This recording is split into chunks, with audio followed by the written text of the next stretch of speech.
एक समान वैद्युत क्षेत्र जो दे रखा है, ई कितना दे रखा है, ई जो दे रखा है 3 × 10⁻³ आई कैप, इसका जो मात्रक है न्यूटन बटे कूलाम में कह रहा है वाई डैश जेड तल में स्थित है। ठीक, फिर कह रहा है कि 10 सेंटीमीटर भुजा कितनी है।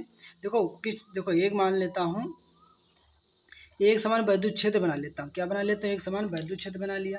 उसके बाद ध्यान से देखेंगे स्टूडेंट्स, इस तरीके से देखो इसको वाई एच नाम दे दिया, इसको एक्स एच नाम दे दिया, और इसको क्या नाम दे दिया, जेड एच नाम दे दिया। यहाँ पास एक सेंटर हो गया, ध्यान से सुनेंगे स्टूडेंट्स। उसके बाद क्या कर रहा है कि 10 सेंटीमीटर भुजा किसमें, वाई से जेड तल में स्थित है। वाई से किस तल में स्थित है, जेड तल में स्थित है। और भुजा कितनी है, 10 सेंटीमीटर है। तो क्या कर रहा है कि 10 सेंटीमीटर भुजा के वर्ग से गुजरने वाले वैद्युत फ्लक्स का क्या कीजिए, मान ज्ञात कीजिए। तो यहाँ पर देखेंगे जो हमें भुजा दे रखा है, क्या दे रखा है, जो वर्ग की क्या दे रखा है, भुजा। तो यहाँ पास वर्ग की भुजा कितनी है, 10 सेंटीमीटर है, और भुजा का क्या कर देना है, वर्ग। तो भुजा का वर्ग करेंगे तो यहाँ पास क्या क्षेत्रफल निकालेंगे, क्या निकालेंगे, लिखेंगे क्षेत्रफल सदिश। तो निकालेंगे क्षेत्रफल सदिश निकालेंगे, मतलब एरिया।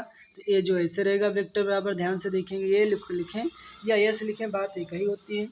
एरिया कितनी, 10 सेंटीमीटर है, तो देखो वर्ग में था तो 10 सेंटीमीटर गुणे 10 सेंटीमीटर 2 बार लिखेंगे, क्योंकि क्षेत्रफल जो होता है मीटर स्क्वायर में होता है। तो भुजा कितनी देर की, 10 सेंटीमीटर, वर्ग कह रहा तो इसी का वर्ग करेंगे, इसी को कितने बार लिखेंगे, 2 बार लिखेंगे। तो 10 की गुणा कर, देखो यहाँ पर ध्यान से देखेंगे तो यहाँ हो जाएगा 10 ऐसे रहेगा, सेंटीमीटर जो मीटर, क्योंकि क्षेत्रफल किसमें होता है, मीटर स्क्वायर में, सेंटीमीटर जो मीटर में बदलेंगे तो 1/, कितना हो जाएगा, 100 हो जाएगा, ये मीटर में हो जाएगा। इसको भी सेंटीमीटर मीटर में बदलेंगे तो 1/, कितना हो जाएगा, 100 हो जाएगा।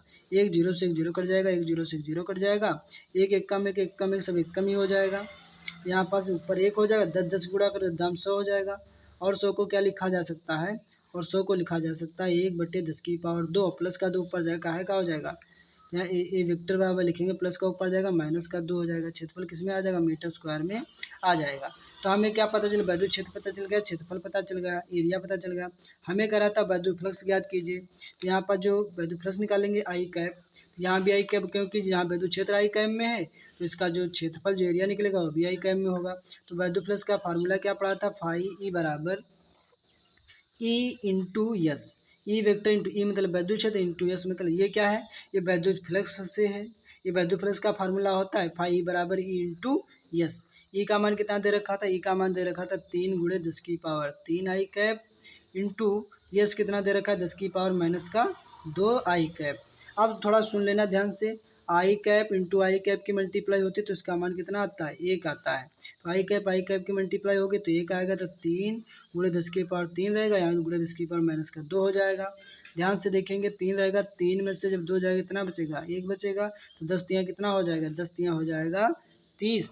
इसका जो मात्रक आ जाएगा न्यूटन डैश मीटर स्क्वायर बटे कूलाम। तो यही हमारा क्या हो जाएगा, ये हमारा वैद्युत फ्लक्स निकल के आ जाएगा।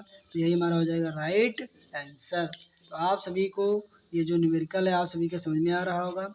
इसी तरीके से आपके माध्यम से नेट सवाल की तरफ देखेंगे।